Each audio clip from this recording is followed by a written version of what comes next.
नमस्कार, मी प्रणाली मोरे. लोकमत फिल्मीच्या मंचावर नो फिल्टर शो मध्ये आज एक असं व्यक्तिमत्व आलंय. अर्थात थोडंसं इंट्रोडक्शन तिचं मला करून द्यावं लागेल. कारण आमच्या जवळचे दोन असे दिग्गज कलाकार आहेत. त्यांची ती लेक आहे, त्यामुळे तिच्याबद्दल एक जिव्हाळा आधीपासून होता की ही काय करणार. अर्थात आणि त्याहूनही महत्वाचं म्हणजे नेपो किड्स आहे असा आरोप तिच्यावर आतापर्यंत झाला नाही. कारण तिने खूप स्ट्रगल करत स्वतःचं असं एक वेगळी जागा या इंडस्ट्रीत निर्माण केली आणि त्यामुळे आम्हा सगळ्या मराठी जनांना तिचा अभिमान आहे. अशी आपल्या सगळ्यांची लाडकी श्रिया पिळगावकर. श्रिया, तुझं खूप खूप स्वागत. थँक्यू. धन्यवाद. जसं मी म्हटलं की सचिन पिळगावकर, द सचिन पिळगावकर आणि सुप्रिया पिळगावकर यांची तू लेक आहेस.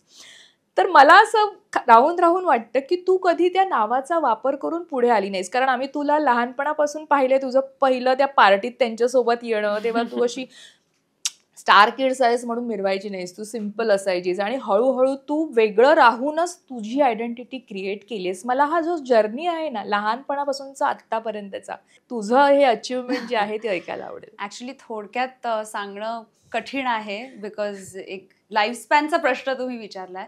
पण लहानपणापासून माझं जे अपब्रिंगिंग झालंय ते खूप सिम्पल मिडल क्लास व्हॅल्यूजचं झालेलं आहे. तर आई पप्पा म्हणजे त्यांचं खूप काम तेव्हाही होतं, शूटिंग्स होते, तरीही फिल्मी वातावरण नव्हतं. ते तेवढेच इन्व्हॉल्व्ड होते माझ्या शाळेत, माझ्या स्विमिंगमध्ये, माझ्या ॲक्टिव्हिटीजमध्ये. नॉर्मली जसे दुसरे पेरेंट्सही असतात, तर असं कधी मला जाणवलं नाही की ते बिझी आहेत आणि नाही आहेत आणि डिस्टंट आहेत, कारण असं होऊ शकतं, right. So I think basically माझं व्हॅल्यू सिस्टम आणि ग्राउंडिंग खूप स्ट्रॉंग आहे. आणि तुम्ही तुमच्या इंट्रोडक्शनमध्ये जे बोललात की तुम्ही कितीही काही बोललात तरी ऑफकोर्स प्रिव्हिलेज आहे की आई पप्पाचा एक्सपिरियन्स आहे, त्यांचं गुडविल आहे. पण ऑफकोर्स ते गुडविल घेऊन मी स्वतःचं काय करू शकते, that is of course on me. Struggle, सगळ्यांच्या आयुष्यात स्ट्रगलचं डेफिनेशन वेगळं असतं. ऑफन आपण काय करतो, आपलं स्ट्रगल दुसऱ्यांच्या स्ट्रगलशी कम्पेअर करतो आणि त्यांचं स्ट्रगल अंडरमाइन करतो. ऑलमोस्ट त्यांना गिल्टी फील करवतो की ऍक्च्युली तुमचं स्ट्रगल नाहीये, पण स्ट्रगल तर सगळ्यांचंच वेगळं असणार, यु नो. येस. तर of course I have worked very hard, because as an actor इंडस्ट्रीत सस्टेन करायला मेहनत करावीच लागते.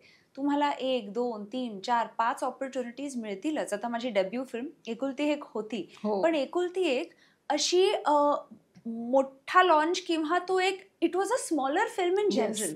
त्यामुळे पप्पांच्या दुसऱ्या फिल्म्सशी कम्पेअर केलं तरीही ती एक छोटी फिल्म होती in terms of the overall budget and all of that. तर ती पण माझ्यासाठी इंटरेस्टिंग चॉईस होती तेव्हा.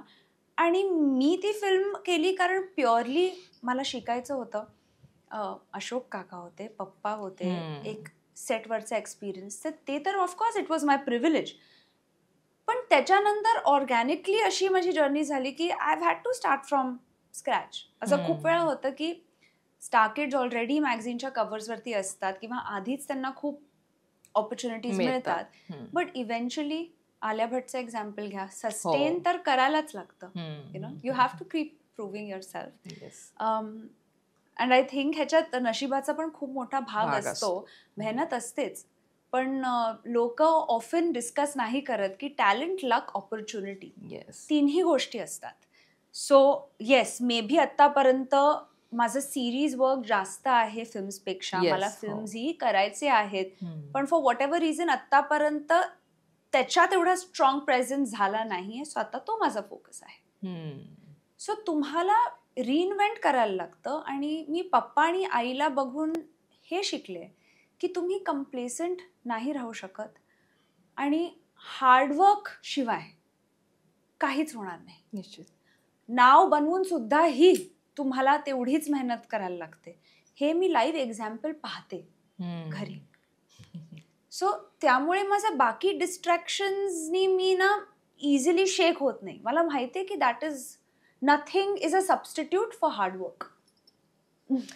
तुझं मी आत्ता जेवढे वेबसिरीज पाहिलेले आहेत त्याच्यामध्ये बऱ्याचशा, एक ब्रायडेचं मी उदाहरण देईन किंवा मिर्झापूरचं, किंवा त्याच्यात ना हिंदी जे आहे त्याचा जो लहेजा आहे तो आउट अँड आउट वेगळा आहे. त्याला एक युपी फ्लेवर पण आहे, तडका आहे. आणि जो कुठेही बऱ्याचदा आपल्या मराठी ऍक्टर्सना म्हणतात की तुमच्यामध्ये जेव्हा तुम्ही हिंदी बोलायला जाता ते मराठी पण दिसून येतं, मराठीचं ऍक्सेंट ऐकायला येतं, पण तू जेव्हा ते म्हणतेस बोलतेस अर्थात तेव्हा ते कुठे जाणवत नाही की ही मुलगी मराठी महाराष्ट्रीयन आहे. कदाचित हे बाबांचं जे उर्दू आहे बोलणं त्यांनी जे डेडिकेशनने शिकले आहेत ते म्हणतात नेहमी, ते कदाचित तुझ्याकडे ते बाळकडू आलं असेल आणि त्याच्यातनं झालं त्याच्यावर मला काम करावं लागलं. पण तुम्ही खूप चांगला प्रश्न विचारला आणि thank you for that compliment, because I agree with you. असं खूप वेळा होतं की मराठी ऍक्टर्सना सांगण्यात येतं की तुमच्या हिंदीमध्ये एक मराठी ऍक्सेंट आहे, पण हे साऊथच्या ऍक्टर्समध्ये पण असतं, बेंगॉली ऍक्टर्समध्ये पण असतं, किंवा it depends, it's very natural. पण जर का तुम्हाला डायव्हर्स काम करायचं असेल तर एक न्यूट्रल राहावं लागतं. आणि ही पण गोष्ट मला पप्पांनी सांगितली की त्यांना मीना कुमारीनी त्यांना सांगितलं होतं की खूप लहान असताना कि तुम्हारे हिंदी में मराठी झलकती है, तो अपनी हिंदी साफ करने की कोशिश करो. आणि मला पप्पांनी पण सांगितलं होतं की आता तू जेव्हा काम तुझं सुरू होईल तेव्हा मेक शुअर की काही डायलेक्ट असू दे, म्हणजे आता मराठी सपोज एका वेगळ्या रिजन, महाराष्ट्राच्या रिजनचं काहीतरी करत असशील तर ते तसंच साफ बोल, किंवा युपीचं असेल तसंच साफ बोल. सो हे मी कॉन्शियसली केलं. आणि माझ्यासाठी एक खूप मोठी कॉम्प्लिमेंट ही होती की मिर्झापूर पाहिल्यानंतर खूप लोकांना ज्यांना पिळगावकर हे रेजिस्टर झालं नाही, यु नो, फ्रॉम महाराष्ट्र, त्यांना वाटलं मी नॉर्थची आहे. So as an actor actually हे काय ग्रेट अचीवमेंट नाही, हे माझं काम आहे. बरोबर. उद्या सपोज मला एक फ्रेंच काहीतरी आलं, so I have to do that. So हे माझं काम आहे. तर ह्याच्यात ऍक्च्युली एक्स्ट्रा पॉइंट्स नाही आहेत. पण ते जे आहे ना युपी कडचा जो आहे तो ऐकून खरंच आम्हाला खूप छान वाटतं की कुठेही ते वाटत नाहीये की यार ही मुलगी महाराष्ट्रीयन आहे, किंवा ज्यांना माहिती नसेल त्यांना. मला ना ऍक्टिंग प्रोसेसमध्ये खूप आवडतं. मी रायटर्स बरोबर खूप बसते टू अंडरस्टँड की काय डायलेक्ट पकडून घ्यायचा. मी इनफॅक्ट भंगडापाले नावाच्या फिल्ममध्ये पंजाबी गर्लचा पण पार्ट केलाय. ह्याच्यात जरा एक राजस्थानी डायलेक्ट ही आहे हलका, एक नॉट इन माय हिंदी, पण मी आईशी बोलताना she is a girl from Rajasthan, so तसं दाखवलंय. तर I think as an actor हे महत्वाचं असतं. आम्ही एक कमिलियन सारखे असतो, ट्रान्सफॉर्म व्हावं लागतं आणि त्याच्यातच मजा आहे. म्हणजे अदरवाईज दॅट्स नो पॉइंट ना. आणि तुम्ही मग टाईपकास्टही होता. म्हणून काय होतं की सपोज तुम्ही खूप एका इंडस्ट्रीमध्ये खूप जास्त काम केलंय तर दुसरी इंडस्ट्री तुम्हाला तशीच रोल्स देते. सो विच इज वाय मला कुठेतरी एक न्यूट्रल राहावं लागलं, so that scope of work माझा वाढेल. मला इथे तुला विचारायला आवडेल, कारण आम्ही जसं ऐकलंय तुझ्या बाबतीत की तू एका मुलाखतीत म्हटलं होतं की तुला मराठी चांगलं यावं म्हणून ICSE बोर्डमधून आईने SSCत हे केलं होतं का, तर तिथे मराठी विषय असतो. पण तुझं शिक्षण कॉलेज झालंय जे सेंट झेवियर्स मध्ये, जिथे कदाचित तिथे झेवियर्स मध्ये बऱ्याच सगळे नॉन महाराष्ट्रीयन मराठी मुलं अगदी हाताच्या बोटावर होती. पण आता मी उत्पल सांगवी स्कूल, आधी आर्य विद्या मंदिर मध्ये होते आणि मग जेव्हा ती ICSE झाली मग मी उत्पल सांगवी स्कूल मध्ये गेले जिथे SSC. आणि ऑफकोर्स कारण तुम्हाला निबंध वगैरे लिहायला आणि विधाने पूर्ण करा हे सगळं असतं ना स्कूलमध्ये, तर ते आईची इच्छा होती आणि आय एम व्हेरी हॅपी. नाहीतर ते सुटत जातं, यु नो. माझ्या फ्रेंड सर्कलमध्ये काही होते, पण आता सपोज मी पार्ल्यात माझा ग्रुप असता तर मग मॅक्सिमम मराठी फ्रेंड्सच असते. So I am very happy की आईनी तो निर्णय घेतला. हो, कारण आजकाल मी नोटीस केलंय की ऍटलिस्ट जेनझी जे आहेत त्यांना वाचताही येत नाही मराठी, आणि इट अफेक्ट्स मी बिकॉज आपली भाषा आपणच जपली पाहिजे, आणि मला असं तरी वाटतं. सो मला खूप फनी वाटतं जेव्हा लोकांना जस्टिफाय करायला लागतं की मला लिहिता वाचता येतं. ऑफकोर्स, म्हणजे देअर्स नो क्वेश्चन. आता आपण थोडंसं आत्ताच्या वेब सिरीजकडे येऊया, कारण त्याचा जो विषय आहे सस्पेन्स थ्रिलर, झी5ची छलकपट येते आणि त्याच्यात तुझा लीड मला वाटतं फुल फ्लेज हा पहिला ही वेब सिरीज असावी. याच्या आधी तू गिल्टी माइंड्स लॉयर मध्ये पण होतंय मी लीड, अँड जयदीप अल्हावत आणि सोनाली बेंद्रे बरोबर पण ब्रोकन न्यूज. पण याच्यात फोकस तू आहेस पूर्ण याच्यात असं वाटतंय आम्हाला ट्रेलर पाहून आणि टीजर पाहून.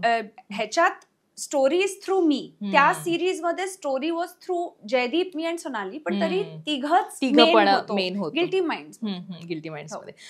पण मला याच्यात खास करून तुला ह्याच्यात प्रश्न का विचारायला आवडेल हा, कारण सस्पेन्स आणि थ्रिलर आहे आणि अशा केसेस असल्या ना की आपण आधी लावत असतो खून कोणी केला असेल. That is the point. मला तुझा माइंडसेट आवडायला इथे जाणून घ्यायला आवडेल की लहानपणापासून एक तर तुला असं असतं घरामध्ये स्पेसिफिक स्टोरी बुक्स कोणते वाचायला दिले जायचे किंवा तू वाचायचीस, आणि सस्पेन्स थ्रिलर वाचण्यात तुझी आवड किती आहे, आणि टेलिव्हिजनच्या सिरियल्स, झीवरच्याच काही सिरियल्स गाजलेल्या होत्या त्या तू आवर्जून पाहायचीस का? 3 प्रश्न एका याच्यात. हो, इनफॅक्ट मला मर्डर मिस्ट्री आणि सस्पेन्सचा जॉनर लहानपणापासून आवडायचा. Agatha Christie, Nancy Drew, Sherlock Holmes, Enid ब्लायटनची पुस्तकं. I have grown up on all of these. आणि माझ्याकडे ना 1 मिनिट मिस्ट्रीजचं पुस्तक असायचं ज्याच्यात तुम्ही वाचता आणि मग एंड मध्ये ऍज अ डिटेक्टिव्ह तुम्ही गेस करायचं काय आणि पाठी आन्सर लिहिला असतो. मी रोज वाचायचे. आणि आय थिंक बायकांना नॅचरल एक डिटेक्टिव्ह इन्स्टिंक्ट आहे, यु नो. ते म्हणजे ते हे नाही इमिजिएटली दाखवत नाही, पण सगळं माहिती असतं काय होत आहे, किधर क्या चल रहा है. सो हा जॉनर मला खूप आवडतो. आणि ऑफ लेट ह्या जॉनरमध्ये खूप रिइन्व्हेन्शन ही झालंय. आता if you see things like Mare of Easttown, Broadchurch, Sherlock होम्सची पण ट्रीटमेंट, नाईव्हज आउट जी फिल्म आहे, आणि ऑफकोर्स आपल्या फिल्मोग्राफीमध्ये तर भरपूर असे सक्सेसफुल कॉप इन्व्हेस्टिगेटिव्ह ड्रामाज आले आहेत. पण आय ऑलवेज बिलीव्ह की एक कलाकार प्रोफेशन प्ले नाही करत, तो माणूस प्ले करतो. सो ह्याच्यात SP देविका राठोडचं जे कॅरेक्टर आहे, मला तिच्यावर काम करायचंय. ती कशी आहे, आत्ताच तिने तिचा नवरा ऍक्सिडेंटमध्ये वारला, स्टेट ऑफ माइंड वेगळी आहे. ती उगाच अग्रेसिव्ह पोलीस सारखी नाहीये, ती जरा क्वाइटली जेंटली करते. ऑल्सो तिचे पण काही सिक्रेट्स आहेत. सो मी दुसऱ्या पोलीस ऑफिसर्सना ऑब्झर्व करून ते कॉपी नाही करू शकत, बिकॉज मी पोलीस नाही करत आहे, मी देविकाचा पार्ट करते. बरोबर. आणि ह्याच्या पुढे मला अजूनही जेव्हा I can play a lawyer again, cop पण पुन्हा येऊ शकतो, पण मग ती पर्सनॅलिटी वेगळी असेल. सो माझं जे काम असतं as an actor is to understand की मी जेव्हा कुठलाही पार्ट करते, बॉडी लँग्वेज कशी असेल, ती कशी बोलेल, तिच्या मनात काय चाललंय. So that is what I like, की देविकाचा पार्ट मला खूप इंटरेस्टिंग वाटलं. आणि एंटरटेनिंग आहे. आणि हा वेगळा फॉर्मॅट आहे झीसाठी, because 7 episodes of 20 minutes each. So एक आवडेल लोकांना बघायला. सो वेगळं होतं माझ्यासाठी काहीतरी. आणि पोलीसचा एक युनिफॉर्म घालून एक रुबाबच असा वेगळा होतो. मी सेटवरती येऊन लिटरली एक ताठ चालता तुम्ही. पण ह्याच्यात मी युनिफॉर्म खूप कमी घातला, मी सिव्हिलियन क्लोथ्स मध्ये जास्त आहे. आणि कॉन्शियस चॉईस होती ती, बिकॉज आमच्या प्रोड्युसर्सना असं हवं होतं की लोकांना फक्त ते पोलीस नको दिसायला. बरोबर. They need to see Devika also. So film making मध्ये सगळ्या चॉईसेस इम्पॉर्टंट असतात. तेच मला आणि रिलेटेड आता असा प्रश्न घेईन मी, की लहानपणी असं असतं ना की आपली आजी, आपली आई आपल्याला स्टोरीज सांगतात, आणि खास करून आपली फरमाईश असते की मला ही स्टोरी ऐकायची, मला ही ऐकायची. मग तशा वेळी तुझी फरमाईश काय असायची, आणि आजी आणि आई कशा त्या फरमाईश पूर्ण करायच्या स्टोरीज रिलेटेड? पप्पा स्टोरीज सांगायचे रोज, खूप छान नरेशन देतात. रोज रात्री मला लहानपणापासून पप्पा एक ओरिजिनल स्टोरी विथ कॅरेक्टर्स, आवाज, पपेटरिंग रोज मला सांगायचे. पण ते कॉमेडी फनी असायचे. मर्डर मिस्ट्री ऐकून कुठे झोपणार मला, मर्डर मिस्ट्री ऐकून मी कशी झोपणार. सो ते क्रिएटिव्हली सांगायचे. आणि कुठेतरी स्टोरी टेलिंग मला अशा एक्सपिरियन्सेसमुळे आवडलं. स्टोरीज ना एक पॉवर असते to shake you, to move you. तुम्हाला एक स्वतःबद्दल पण तुमची एक जाणीव वाढते when you listen to different stories. पण ही देविका साकारताना आपण असं असं ना, आपल्या बरेच कॅरेक्टर्स करताना आपण एंड ऑफ द डे, म्हणजे जेव्हा आपली मूवी संपते, आपण बऱ्याचदा त्या व्यक्तिरेखेकडनं पण बऱ्याच गोष्टी शिकत असतो, आपल्यामध्ये त्या इम्प्लिमेंट करायचा प्रयत्न करत असतो. तू जसं म्हणालीस की देविका तो पोशाख घातल्यावर माझ्या स्वतःमध्ये एक ॲटिट्यूड आपोआप येतो, तसे कोणते गुण या देविकाचे किंवा तिचा एक ॲटिट्यूड तू घेतलायस श्रिया म्हणून? देविका खूप एक पीपल प्लीजर नाहीये. पीपल प्लीजर नाहीये म्हणजे बिकॉज ऑफ प्रोफेशन. नाही, जनरली तिची जी पर्सनॅलिटी आहे, ऑल्सो तिच्या पर्सनल लाईफमध्ये अशा खूप काही गोष्टी झाल्या जे आता शो बघितल्यानंतर लोकांना कळेल. पण ऍक्च्युली स्पीकिंग खूप गोष्टी तिने सप्रेस केल्या आहेत, and that is very different from who I am. Because असं काही मला वाटलं तर मी आत असं दाबून नाही ठेवू शकत, मला बोलावं लागतं. मी खूप कॉन्फ्रंटेशनल आहे. So suppose I feel something is wrong, मी जाईन बोलीन त्याच्याबद्दल. मला असं ते मनात आवडत नाही ठेवायला. सो ऍक्च्युली एक गोष्ट आहे जी मला नकोय देविकाची, तीही. अँड अदरवाईज आय थिंक ती नो नॉनसेन्स पर्सन आहे आणि लोकांबद्दलची इन्स्टिंक्ट तिची चांगली आहे. So I think we can always learn from that ना. तुला नेमकं तू वैयक्तिक आयुष्यामध्ये तुला नॉनसेन्स गोष्टी घडत असतील समोर, किंवा एखादी गोष्ट घडत असेल जी आवडत नाही, श्रिया कशी रिॲक्ट होते किंवा श्रिया कशी लांब राहते त्याच्यापासून? माणूस म्हणून श्रिया कोणत्या गोष्टी इम्प्लिमेंट करते आपल्या फील्डमध्ये वावरताना किंवा पर्सनल लाईफमध्ये वावरताना? ती स्वतःला कसं ठेवते? माझी टीम नेहमी जोक करते, ते मला युनियन लीडर बोलवतात. कारण सपोज आजूबाजूला असं मला काही दिसलं जिथे असं मला वाटायला लागलं की सपोज त्यांना त्यांच्यासाठी बोलता येत नाहीये, तर मी बोलते. वेदर सेटवरती काही कोणी कोणाला डिसरिस्पेक्ट केलंय किंवा कुठेही कुठल्याही प्रकारचा जर का माझ्या कपॅसिटीतला सॉल्व्ह करणारा अन्याय मला दिसला तर मी बोलते. बिकॉज आय थिंक सपोज ज्यांना पॉवर आहे ते नाही बोलणार तर कोण बोलणार, यु नो. तर आय पिक अँड चूज. कारण असंही होतं खूप वेळा की ॲज ॲक्टर्स तुम्ही काही केलं नाही केलं लोक नावं ठेवणारच. बरोबर. So we also have to be sometimes diplomatic. कारण चांगले इंटेन्शन असले तरीही कधी कधी ते बॅकफायर होऊ शकतात. बरोबर. पण माझी पर्सनॅलिटी अशी आहे की मी नेहमी वोकल आहे गोष्टींबद्दल. एक प्रश्न मला तुला इथे विचारायचा आहे. बाबांचा आणि आईचा मी इंटरव्ह्यू घेतला होता काही दिवसांपूर्वी, आणि त्याच्यात त्या दोघांनी सांगितलेलं की श्रियाला अभिनय करायचा हे आधी आम्हाला माहितीच नव्हतं. मलाही माहिती नव्हतं. आणि ते अचानक असं आलं. एकंदरीत तो मला सीन ऐकायला आवडेल की एक्झॅक्टली कसं घडलं होतं आणि श्रियाची अभिनय क्षेत्रात जर्नी सुरू झाली. लोकांना हे खोटं वाटतं, बट द ट्रूथ इज की जर का मला आधीपासून ऍक्टर राहायचं होतं तर मी खूप आधीच तयारी केली असती.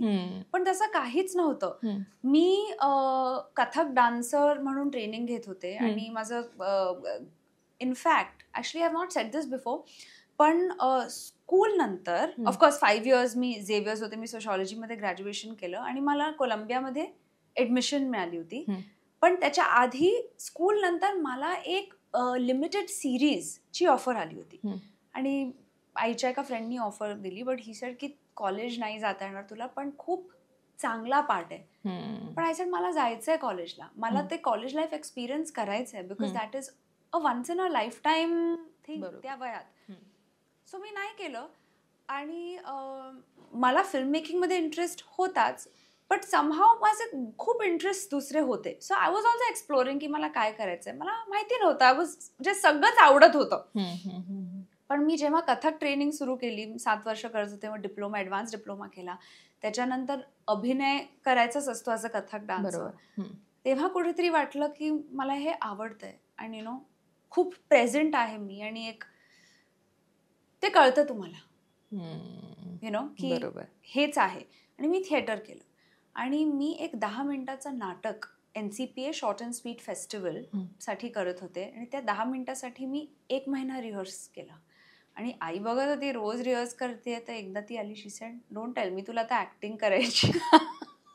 शी सेड तुला माहिती आहे ना किती तयार वगैरे व्हायला लागतं. बिकॉज मी अशी खूप वेन नाहीये. म्हणजे ऑफकोर्स मला I like to dress up and play different parts. पण तेव्हा सरप्राईज होतं. पण आय डोंट थिंक पप्पा सरप्राईज होते. बिकॉज पप्पा म्हणाले की मला माहिती होतं ह्या क्षेत्रातच कुठेतरी तू येशील. बिकॉज त्यांना तो कॉन्फिडन्स दिसत होता.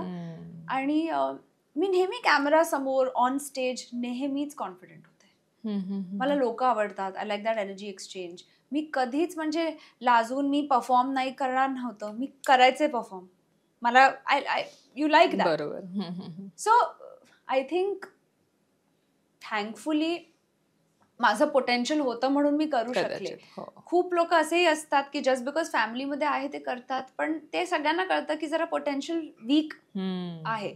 थँकफुली ते जेनेटिकली मे बी कुठेतरी आलंय, रक्तातून potential, I guess, I don't know. पण सो स्टेप बाय स्टेप ते झालं आफ्टर थिएटर.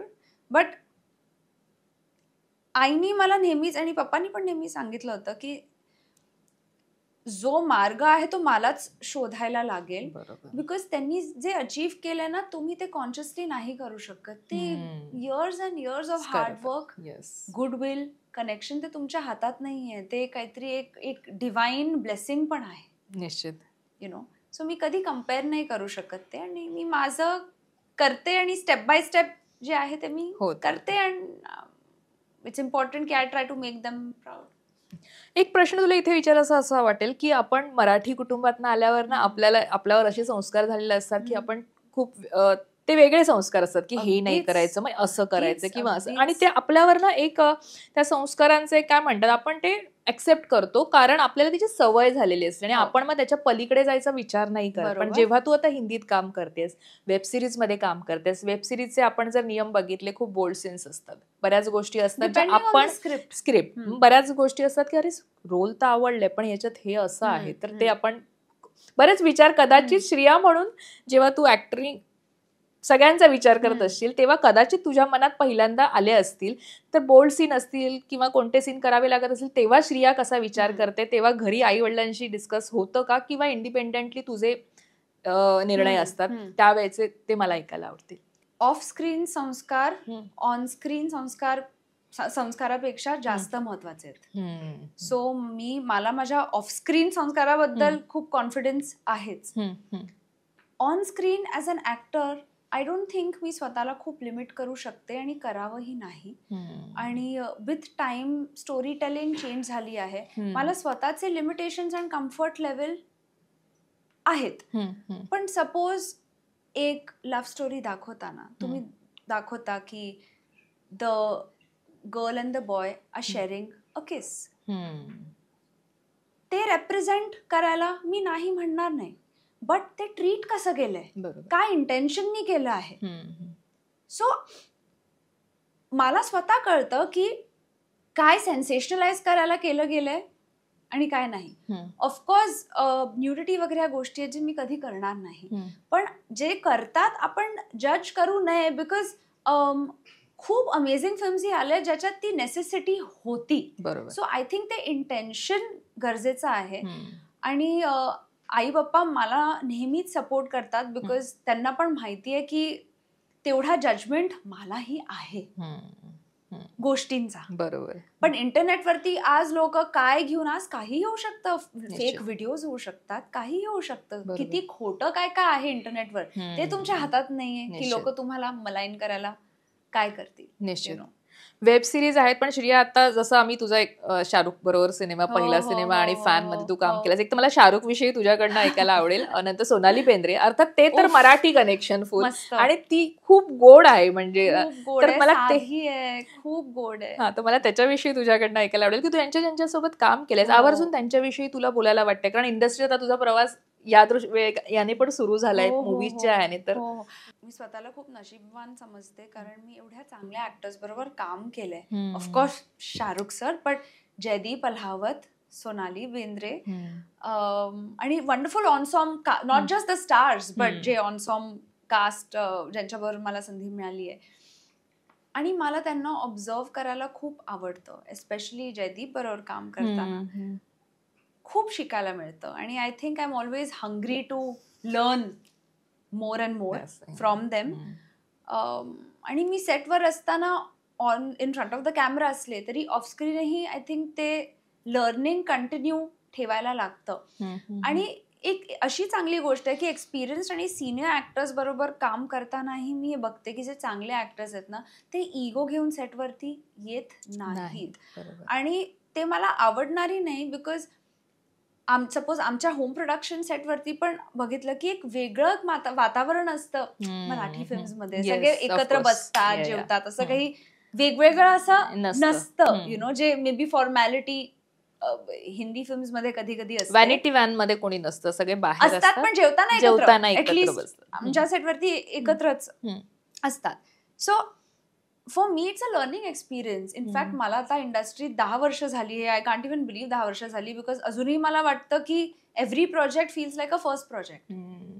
आणि ती एनर्जी मला ठेवायची आहे, बिकॉज आतापर्यंत जे काही मी केलंय I still feel that is scratching the surface. मला असं खूप काही करायचंय ज्याची संधी मला अजून ऑपॉर्च्युनिटी मिळाली नाहीये. तर आता ती मला मे बी क्रिएट करावी लागेल. बरोबर. You know, today as artist आपण फक्त थांबू नाही शकत. बरोबर. मला पप्पानी एकदा हे सांगितलं होतं की after doing so many films as a child star and even as a leading man in Hindi, एक वेळ आली जेव्हा त्यांना कळलं की खूप असे प्रोजेक्ट्स इमिजिएटली येत नव्हते. मग त्यांनी डिरेक्शन सुरू केली आणि मराठी फिल्म्स डिरेक्ट केले. सो कुठेतरी मला असं वाटतं की ॲज अ क्रिएटिव्ह पर्सन फक्त पॅसिव्ह राहून काही होणार नाही. वेगवेगळ्या रायटर्स बरोबर काम करा, शॉर्ट फिल्म्स करा. फक्त होप मध्ये बसू नका की काहीतरी अचानक येईल. तर ते क्रिएटिव्ह प्रोसेस कंटिन्यू राहणं हे खूप महत्वाचं असतं, बिकॉज खूप अनप्रिडिक्टेबल आहे आमची इंडस्ट्री. आणि ह्या सगळ्या ह्याच्यात तुमचं ग्राउंडिंग पर्सनल लाईफ मध्ये असणं खूप गरजेचं आहे. की तुमच्या अवतीभोवती कशी लोक आहेत, काय एनर्जी आहे त्या लोकांची. ते उगाच तुम्हाला हाईप करताय, म्हणजे चने के झाड पे चढवताय की एक रियालिटी चेक देताय. आम्ही घरी काहीही प्रोजेक्ट आला तरी खूप ऑनेस्टली बघतो. जेव्हा कौतुक करायचंय करतो, जेव्हा क्रिटिक करायचंय करतो. सो आय फील ब्लेस्ड की अशी लोक माझी फ्रेंड्स अँड फॅमिलीची माझ्या बरोबर आहेत, जे ग्राउंडिंग ठेवतात. असं नाही की सतत फिल्म्स चाले. दुसरे आम्ही नॉर्मली ट्रॅव्हल करतो, सो मेनी दुसरे इंटरेस्ट आहेत.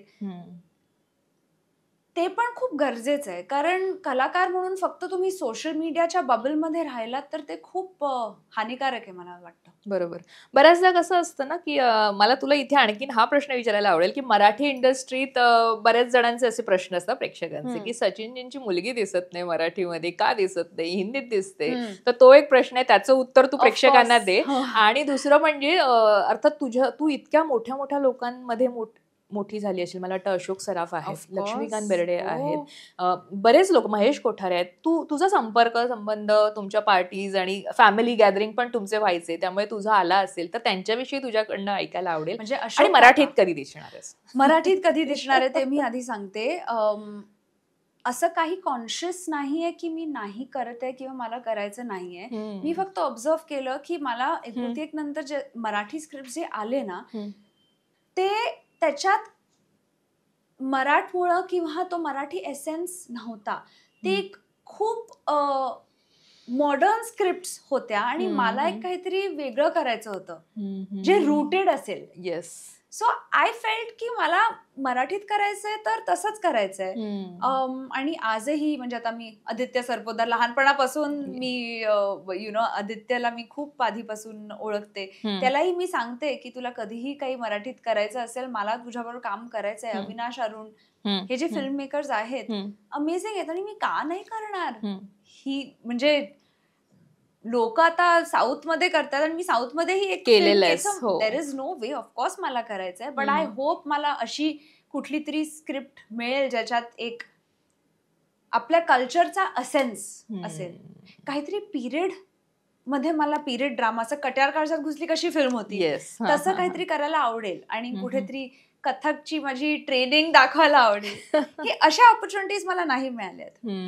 पण बाबा आणि आई असं बोलतात तुला या विषयावरनं? कधी तुमची चर्चा होते किंवा काय की मराठीमध्ये आता विचार कर किंवा असा सल्ला कोणता देतात ते? किंवा मला आमच्या घरी कोणी कोणाला उगाच बोलत नाही, विचारलं नाही तर उगाच असे सल्ले नाही देत. आणि आम्ही एकमेकांना एक्सेप्ट करतो की तुम्हाला तुमचा स्टेट ऑफ माइंड काय आहे, तुम्हाला काय वाटतंय. आधी आम्ही विचारतो की उगाच आम्ही टिप्पण्या नाही देत एकमेकांना. And I think see the M is script.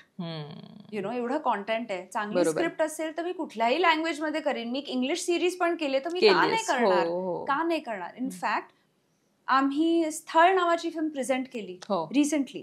स्थळचे directors guilty माइंड्सचे माझे डिरेक्टर्स होते आणि आमची चॉईस होती कॉन्शियसली की आम्हाला बॅक करायची होती ही फिल्म टू शो की अशा फिल्म्सना पण सपोर्ट करणं गरजेचं आहे. ऑलरेडी थिएटरमध्ये जनरली फुटफॉल इफेक्ट झालेला आहे.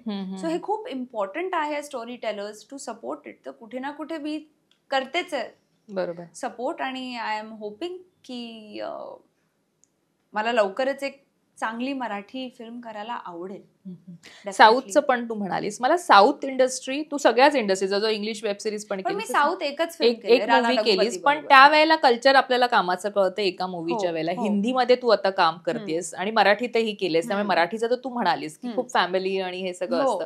मला ते तुझ्याकडनं जाणून घ्यायला आवडेल, साऊथ आणि हिंदी विषयी, त्या इंडस्ट्री विषयी आणि तिथल्या लोकांविषयी. ऍक्च्युली साऊथमध्ये मला जास्त एक्सपिरियन्स नाहीये, त्यामुळे मी कॉन्फिडेंटली नाही बोलू शकणार, बिकॉज मी एकच राणा बरोबर काम केले, तमिळ तेलुगू फिल्म होती ती.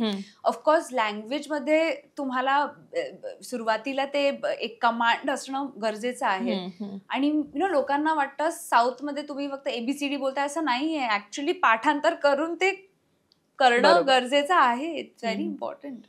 सो आजकाल ना ऍक्च्युली असं काही स्टँडर्ड रूल्स नाहीये. डिपेंड्स ऑन काय प्रोडक्शन आहे, लोक कशी आहेत. हिंदीमध्ये तुम्हाला चांगले एक्सपिरियन्सेस मिळू शकतात, अनकम्फर्टेबल एक्सपिरियन्सेस ही मिळू शकतात. पण आय हॅव बीन फॉर्च्युनेट की मी एन्जॉय केलंय ज्या सेट्स वरती, कारण लोक चांगली होती आणि वातावरण चांगलं होतं. निश्चित. एक जाता जाता शेवटचा प्रश्न असा की मराठी इंडस्ट्रीमध्ये तू आता म्हणालीस जसं की पिरियड ड्रामा जास्त तुला करायला पसंती पहिली त्याला असेल आणि एकंदरीतच हे असेल, पण मराठीत आता ना खूप चेंजेस होत, वेगवेगळे विषय पण येत आहेत. मागे बाबांच्या मुलाखतीत बाबा पण म्हणालेले की असं नाहीये की मराठी इंडस्ट्री मागे, खूप वेगवेगळे विषय येत आहेत. मागे ऍब्सोल्युटली नाहीये, कधीच नव्हती. आणि आपली कथा ही आपला हिरो असते सिनेमाचा. हे आत्ताच संडान्स फिल्म जी जिंकली आहे, सबरबोंडा नावाची, if I am not mistaken, चुकीचं इन्फॉर्मेशन लगेच नाही तर ट्रोल्स, हे चुकीचं ते चुकीचं. सो आय एम सेइंग की सबरबोंडा नावाचा हा जो चित्रपट तो आता सनडान्स फेस्टिवल मध्ये अवॉर्ड जिंकला. आता Chaitanya Tamhane filmmaker, the Disciple Court, incredible चित्रपट. सो म्हणजे कमर्शियल मेनस्ट्रीम फिल्म्स पण चालतात, असेही चालतात. पण काय होतं की आय फील की कधी कधी आपलीच ऑडियन्स जात नाही फुल्ली सपोर्ट करायला, असं मला वाटतं. बिकॉज थिएटर्सनी पण सपोर्ट केला पाहिजे. बिकॉज कधी कधी खूप हिंदी फिल्म्स आले की ते मराठी शोज अफेक्ट होतात. हे ॲज अन ऑडियन्स मला वाटतं. मला अजून इन्फॉर्मेशन नाहीये, पण ती सगळ्या अँगल्सनी सपोर्ट गरज आहे. ऑफकोर्स सैराटचं एक वेगळं इन द रिसेंट पास झालं, आणि जे आता 80s ऑल दॅट बनवा बनवी एरा, तो एक वेगळा एरा होता ज्याच्यात लोक ऍक्च्युली जायची. तो एक मूवी वॉचिंग एक्सपिरियन्स वेगळा होता. आता कॉम्पिटिशन आहे ऑनलाईन, लोकांना म्हणजे बाहेर घरी पडायलाच तुम्हाला खूप काय काय इन्सेंटिव्हाइज करायला. Yes yes yes.